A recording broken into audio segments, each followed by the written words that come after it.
Good afternoon. I'm Michael Popa, Executive Director of the Mainstream Coalition, and on behalf of our team, thank you for joining us for Mainstream Live, a series of conversations with figures in Kansas politics, advocacy, and community building. For over 25 years, Mainstream Coalition has been advocating for common sense government and healthy communities in Kansas. And you can learn more about Mainstream and our body of work at mainstreamcoalition.org. And while you're there, please consider joining. Each membership contribution goes a long way in supporting our advocacy and outreach efforts across the state. You can also register to walk the vote with us. This year, we can't gather in a large group as we've done in the past, so we're bringing Walk to wherever you are. Walk the Vote is going virtual on Saturday, June 13th at 10 a.m. To learn more about our virtual walk and to register your team today, go to walkthevote.org. And now I'd like to introduce my guest, Judith Deedy with Game On for Kansas Schools.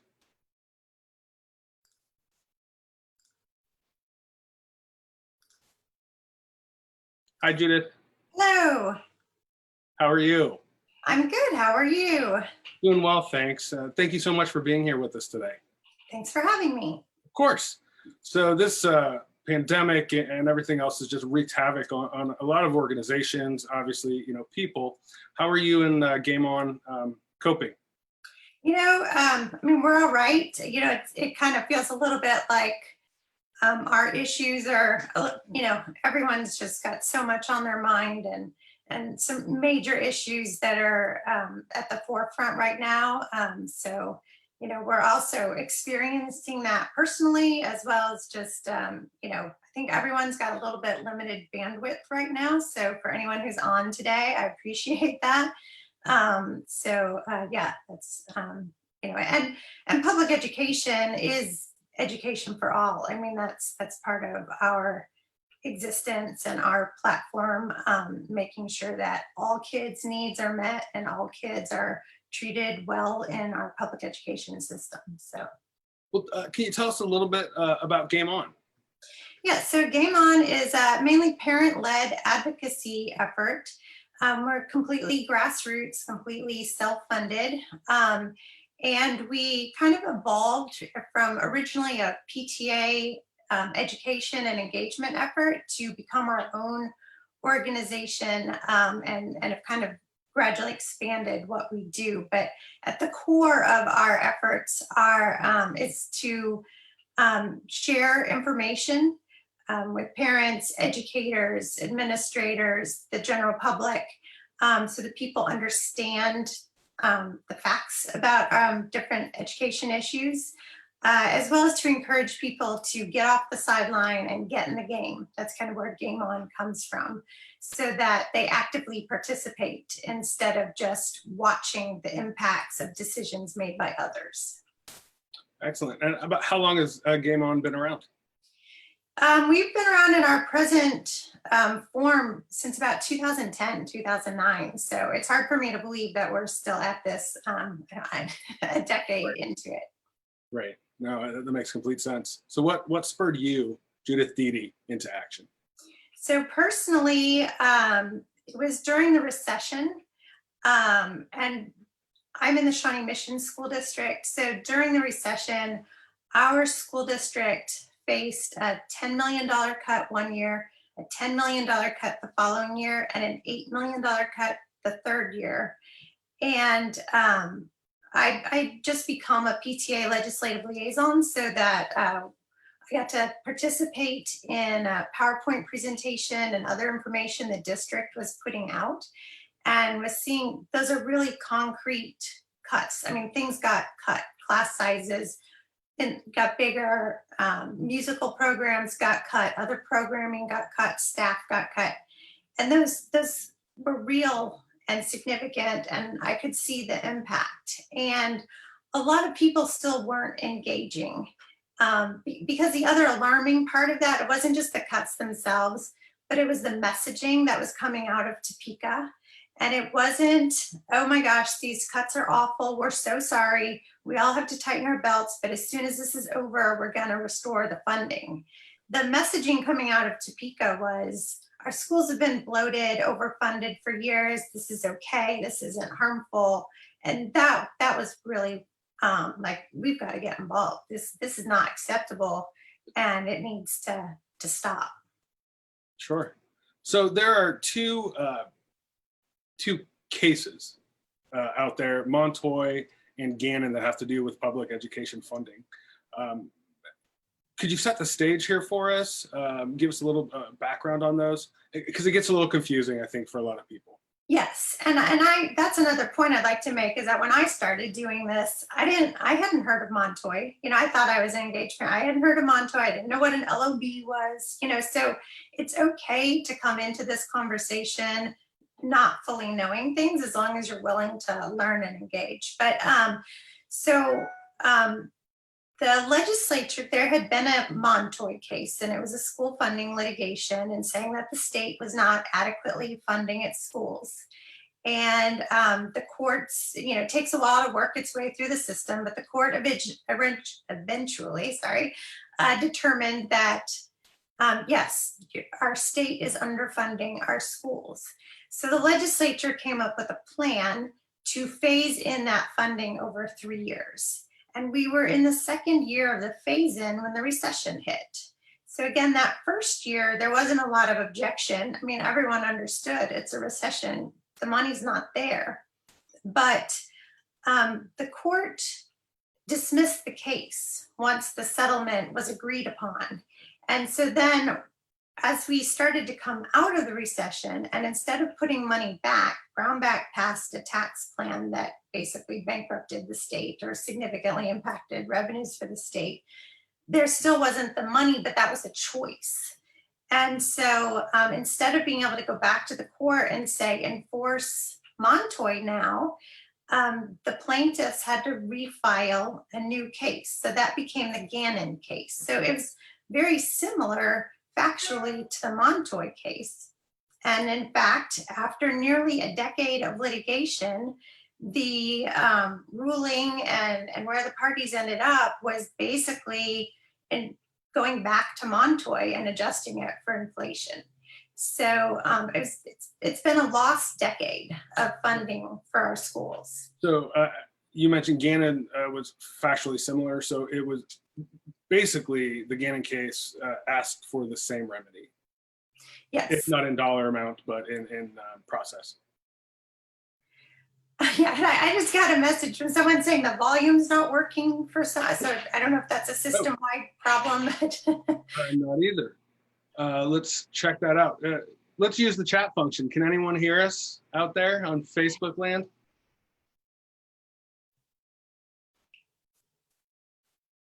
Okay, so I'm sorry for that. I just got a text. No problem. I want to make sure that everybody can hear us. Sounds like through the chats that some people are hearing us.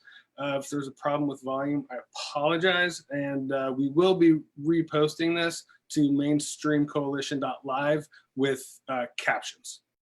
So that for anyone that is having trouble hearing us today. All right, so let's go back. My question was, basically Gannon was similar to Montoya, asking for the same relief or remedy. Basically, yeah. I mean, the facts needed to be relitigated. Some things had changed over the intervening years, but in terms of the big picture, it was largely the same plaintiffs and largely the same issues. Mm-hmm. And the safe harbor, relief ended up going back to Montoya. So, I mean, that's what they ended up doing, is basically going back to the Montoya decision. So it just would have been really nice if we just could have 10 years ago gone back to, enforcing the Montoya decision. But so the court this time maintained jurisdiction. So, as we're looking forward and looking at a likely budget crunch for the upcoming school year, a lot of school advocates understand we may face cuts next year, but that at least the court has retained jurisdiction. So as we climb out of this current crisis, we won't have to file a new lawsuit to try to pick up where we left off. Great. And as you mentioned before, Brownback did implement the tax plan that was detrimental to the state and especially public education. But then in 2018, something happened. Yes. So we got a new governor, and that was a good thing. That's a very good thing for lots of things, but it's especially good for public education. I mean, we've been working alongside Laura Kelly when she was in the Senate. Game On had done several walks to Topeka to draw attention to the issues with public education funding in our state, and Governor Kelly, as then Senator Kelly, had participated in those walks. And so that has been a dramatic change. It's so nice to not be fighting with your governor on these basic issues. Sure, and as I understand it, Governor Kelly has a education liaison that works with issues advocates such as Game On, whereas that's new to Kelly, right? Brownback did not have that. No, right. So it's a grassroots liaison, but she's definitely been liaising with the advocacy groups for education, which has been great for us, for us to receive information from them, but we can also pass information on to them or saying, we're having this issue, how can we address it? Or, just that kind of give and take, which is great. Sure. And it was amazing that Kelly was elected, no doubt. But the makeup of the legislature shifted that year. It did. So it was kind of ironic. It's like, yay. And then, uh-oh, what happened over here? So our legislature actually shifted. We think it's basically 14 seats to the right. So that was between moderates losing to conservatives, and then we had some Democratic losses to non-moderate Republicans as well. So and it wasn't just a shift to the right; it was a shift to the far right for those seats. Right, correct. So and that's difficult because having a pro-public education governor is fantastic, but the governor can't pass legislation. She can veto legislation, but she can't pass legislation. So the school funding that has to get passed every year, the legislature has to do that. And then, the other various actions that the legislature takes. If they pass bad bills, Governor Kelly can veto them. But, and that's not a position that's great it's not great to have a governor have to frequently veto bills. That's not a good look. You don't want to be the governor of no. So we try to avoid that situation. Sure. And now the committees, Senate Education Committee, other committees, they looked reasonable enough last year and this year, but probably stacked anti-education. Game On didn't issue as many action alerts asking people to email committee members. Is that part of the reason?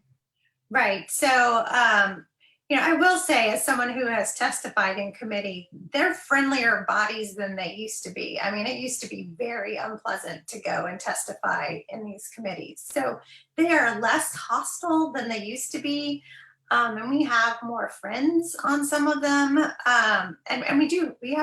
are, friends, whether they're the Democrats or the moderate Republicans. But when you come down to counting the votes, the right has the votes. And so it's kind of helpful for our audience to know that as well. So if you tune in and listen to a committee hearing, and we even heard from committee members that they don't even argue very much with their other people, or debate is maybe the better word, with the others on the committee, because they know the vote's coming and they know where the vote's going to be, and they're going to save the fight for the floor. So, and we try not to do issue alerts unless it's worth it, unless we think that doing something might make a change in the outcome. Right, so, and saying that you didn't issue a lot of action alerts wasn't intended to be a slight, because Game On was still fighting this year. Oh, I didn't take it as one, but right, okay. We were still submitting testimony. Yes. And doing the testimony. We felt it's important to get it on the record and to hopefully arm the legislators who aren't on those committees with the information they need for when it heads to the floor. So it's still an important part of it. And we do encourage people to tune in if they can, and to hear the arguments by the advocates to get a better idea of what the issues are. But yeah. Sure. And you mentioned testifying in person. It can be very intimidating, right? Which probably is why more people don't testify in person. But you gave some really great advice this year to organizations that we were all working in a coalition to help pass or stop some pretty horrible bills this year. You said you don't have to get up and be the expert, right? You have to get up and tell your story. Right. And, that's important for people to understand. And even, so if you are testifying and you get a more expert question, it's perfectly fine to just say, I'm here representing the parent voice.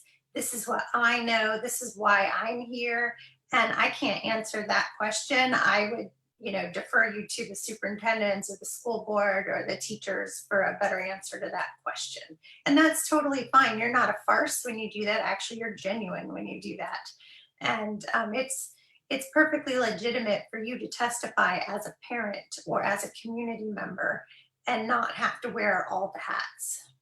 Well, that's something I think also that, and I know I'm getting on a tangent here, but I think that's something that a lot of people don't realize. My husband and I don't have children, but we can still be an advocate for fully funded public education as community members. We have nieces and we have nephews, so you don't have to just be a parent to fight for public education. Right. And the different voices are important. And to be clear, sometimes we coordinate. We are in coalitions of a couple different coalitions, and sometimes we're working with the Superintendent's Association and the School Board Association, and we get limited in how much time we get to testify. And so we kind of divide and say, okay, you guys will be the best speakers on this topic. You take that, you guys take this part. And it's an efficient way for community groups to make sure that all the points get made, even though sometimes you only get 1.5 minutes or 2 minutes in the hearing to try to make your points. That sounds like a long time to talk, but it goes by so quickly. It does. Doesn't it? So the vast majority of the proposed legislation this year never made it to the floor. And that's, for one of two reasons. It was either because so-called Senate leadership had their crusade to restrict women's rights, so they blocked anything from going to the floor, or some things just never made it out of committee. And then ultimately it was because the pandemic shut down the Capitol. Two of those bills were anti-public education. They made it out of committee, just not to the floor because of the pandemic. Could you please tell us a little bit more about those two bills and what they would have done? Yes, so the K-12 Education Budget Committee was our most active committee in terms of education bills. And there are several people on that committee who, the more you listen to them, they just have a lot of, they don't have a lot of faith in our public schools. And they do have a belief that private schools can do a better job.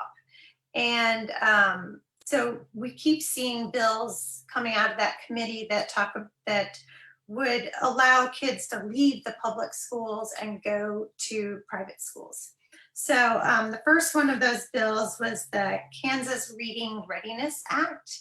And that's another, they tend to name bills very like, who would be against reading readiness? Okay. Why are you testifying against reading readiness if you are an education advocacy group? But the problem was that bill in particular was based on a child scoring, I think it was a level 2 on the Kansas assessment scale in grades 3 or 4. And so that right away was kind of problematic, because what if a child had just moved to Kansas? They might not, might not be indicative that their current situation isn't serving their needs. It may just be where they've come from. And one test, someone can do poorly on one test. And as much as you don't want to think people would do this, you could, if you, really preferred your kids to be in a parochial school, you could have your kid not do well on that test that one day. And then all of a sudden you get to go to the private school. And I believe that that bill actually took the money from the public schools and would give the money for that child to the private schools. And In form of a tuition scholarship, I think there is what they were calling it, but it was a voucher. yeah, and we start calling these neo vouchers because they steer very clear from calling things vouchers. They get called scholarships, they get called education savings accounts, and the mechanism may vary slightly from a typical voucher, but that's the purpose they serve. They're basically vouchers with a different system. So it gets confusing of which particular package they're using for these ones. I think this one might have been an education account, but it's basically, it takes money out and it gives it to a private school. So Different vehicle, but the same contents. yes. And and then the other problem with this bill and the others like it is that there's no requirement that the private school that's getting the money show that they're using a better program, or that once the child goes to that school, they're doing better. So that's a real problem to us. If we're going to take money out of the public schools and give it to a private school, then we ought to require that they show that they're doing better. They could be doing worse, so our public money shouldn't be used for kids doing worse in another school. Is it true that I've heard that many of the children that do go to private schools using the voucher end up not performing as well as they would have hoped and are back in public schools? Yeah, and that's one thing that Kansas has luckily, we've been able to hold the line pretty well on the kind of school privatization that we've seen in other states.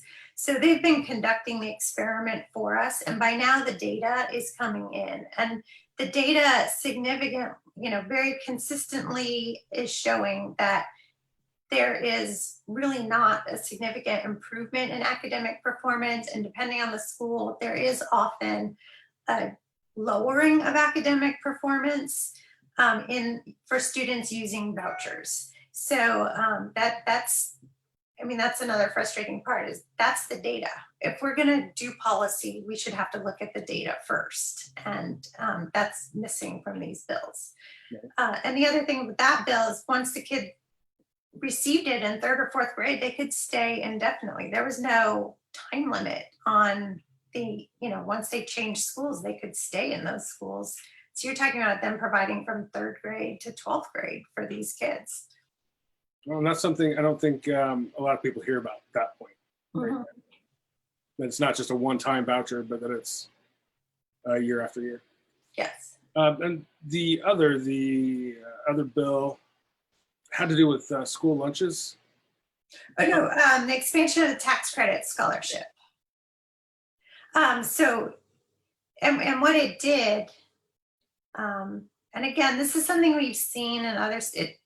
The tax credit scholarship program starts narrowly tailored and small, and then the goal and what has happened in a lot of other states is that the program gradually grows. So the tagline of letting children escape failing public schools is kind of the camel's nose under the tent, and then it broadens from there. We kind of disagree even with the premise, but even accepting the premise of kids in failing public schools rather than kids in struggling societies. This program, the first thing it would do is the current tax credit scholarship bill requires recipients to be in one of the 100 lowest performing elementary schools in the state. So this would remove that entirely. So you would not have to be in one of the lowest performing schools to get a tax credit scholarship. And then the other thing it did was that the current law requires a student to be on free lunch, and the bill would have expanded that to kids on reduced lunch as well. And in Kansas, the proxy for a school to receive at-risk funding, it looks at kids on free lunch. So the schools are receiving funding for at-risk kids based on free lunch kids, but this program would go beyond the proxy of Kansas and also expand it to at-risk kids. Reduced. Sure, which sounds great on the surface, right? But then you are taking even more money out of public education by expanding that tax credit, correct? Right, and the people in the hearing who were testifying in favor of it, largely parochial schools, who said we could get a lot more kids if we did this. So it would be a substantial increase in the program. Interestingly, too, another entity that testified in favor of the bill was a person from a company that this is their business, is to manage tax credit scholarships. They help process the funding. By the way, they get to keep 10% of it, and then they distribute it. And they also the whole amount doesn't even go to the child. No, 10% goes to the scholarship granting organizations. And he was explaining, because one of the other arguments against this bill was that contributions to this program have actually been declining. So why do we need to expand it when not even all the scholarships that could be used now are available, are being used, and donations to the program are going down?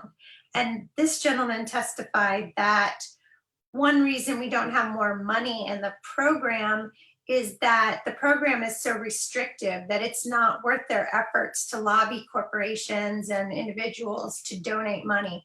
But if this bill changed the law and expanded the program, they would raise a lot more money. And that's money that comes out of the general fund, because it's a tax credit, not a tax deduction. So if you donate money to your public school through your PTA or through other, just your foundations or just donations, just individually, you get a tax deduction for that. But this program gives a elevated status and lets you get a tax credit. So it's a 70% tax credit. But so if I give $100 to the tax credit scholarship program, I get $70 taken off my tax bill. Okay, that makes sense. And at a time when we generally don't want to be cutting money out of our general fund. So it's not directly from the schools, it's the state general fund, but the state general fund, over half of that is used for schools. So it does have an impact.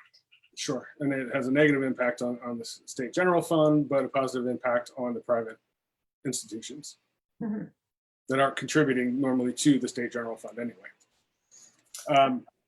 We did have one education bill that passed sine die this year, but Governor Kelly ended up vetoing it, and it's very much for the same reasons we just talked about. It's the state budget, this time having to do with COVID-19.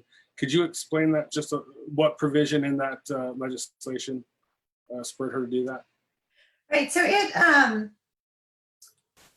and I just want to double check my notes, but the original bill would have expanded free ACT to private schools. So again, even though we don't like sending public money to private schools, that wouldn't have cost any extra money to have the children in private schools take the new free ACT that we've been able to do in our high schools. It would have called for additional reporting on the performance of foster children in our schools. So the Star had a big feature on how poorly foster children are doing in school.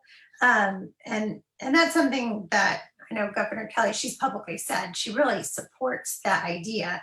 But then it would have authorized school districts to pay all or a portion of dual or concurrent enrollment tuition for any high school student who's dually enrolled at a post-secondary educational institution. So that's a significant budget item. And then back to the foster children, it would have expanded a community college and technical education scholarship program for foster children. So again, a very admirable cause. I don't think people have any opposition to that in principle. It's just that the budget with the COVID-19 process or crisis is causing an impact on the budget. We're not even sure we're going to be able to afford everything we've promised to do in the budget for this coming year. So that's what led to her veto. The surplus could very well very possibly turn into a very real deficit. Yeah. So do we have anything to look forward to in 2020? Yes, we do. Excellent. So we have a state board of education and a department of education that has been working hard to relook at education. I mean, when you hear the critics say that this is the same, why are schools doing it the same way? I mean, those are people who've not been in our schools. They're not doing things the same way. And they really are looking to do things better. We all know I'm a public school supporter, but that doesn't mean I think our public schools are perfect or shouldn't and don't need to improve. They do. But there are people working on that, and they've been working hard on that. And so I think that there's things to look forward to coming out of there. I'm hopeful and I'm worried. The 2020 elections are an opportunity and a risk. So it all depends. I think the current legislature is difficult, but it still is slightly pro-public education, which I think was another reason maybe some of that stuff didn't make it to the floor. They may not have had quite the number of votes they needed to pass it. But if we gain a few more seats, and again, Democrats or moderate Republican that support public education, we might get to see something we have not seen in a long time, which is bills that we want to pass. We're usually playing defense and trying to block bad bills from passing. So, or we lose a few more seats and we're playing even harder defense. Right. So Game On, mainstream, other organizations, it all comes down to educating and engaging voters across Kansas. So it's all about voting, especially as you mentioned, it's an opportunity this year, but it's also a risk. So I would implore everyone to please get out and vote. Vote early this year. Vote by mail if you can, to help cut down on any safety concerns. How is Game On leading those efforts, and how can people get involved, Judith? Yes. So the first thing we do, beware the postcards. Do not just take things that the postcards say as truth. We in the past have even launched postcard chronicles, where we took some featured postcards and we explained what was wrong with them. You will see when it comes to election time, every candidate and every legislator is pro-public education. And some of them really do not deserve to be saying that. And so the first step is to be an informed voter. And to make sure that you're looking at Game On, you're looking at other entities. We will do our best to show voting records of sitting legislators. We've learned there are certain code phrases that anti-public legislators and candidates use. Maybe they'll say they support education, but they don't support public education, maybe, or they're very big on accountability. I support accountability, but the way they use accountability, it's kind of to imply that our schools aren't doing it. You can't trust the schools to govern themselves. So that's kind of a phrase to watch for. So the first step is to be informed, and then to make sure that your friends and neighbors are informed. It's hard to be an informed voter, but it's really important. And then the other part is to actually then show up and vote, and whether it's, again, by mail or however you need to do that, but to vote. We try to tell people, like, this is not a carpool. This is one of the few situations you cannot rely on your other friends to cover this for you. Each of us only gets our own vote, and everyone needs to participate in that. So, and then Game On, a lot of our members are our leadership group, we participate in Voter to Voter. Thank you. And we have a team also for the Walk the Vote event coming up. So Yes, you those do. are another couple things we do. Right. Well, thank you so much for all of your efforts. Thank you for keeping an eye on public education and calling to action people to help you in that fight for fully funded public education, quality access. And thanks for being here today. We really appreciate Thanks for having me, and thanks to everyone who tuned in. it. Yes. Take care. We'll talk to you soon. Thank you. Bye. And again, thank you to everyone who tuned in today to listen and watch Judy and talk about some public education. Please remember to visit walkthevote.org, learn more about our virtual walk, and register your team. Get in there with Game On for Kansas Schools and help make a positive impact in this year's elections. Stay safe, vote, and then do more than vote with Mainstream in 2020.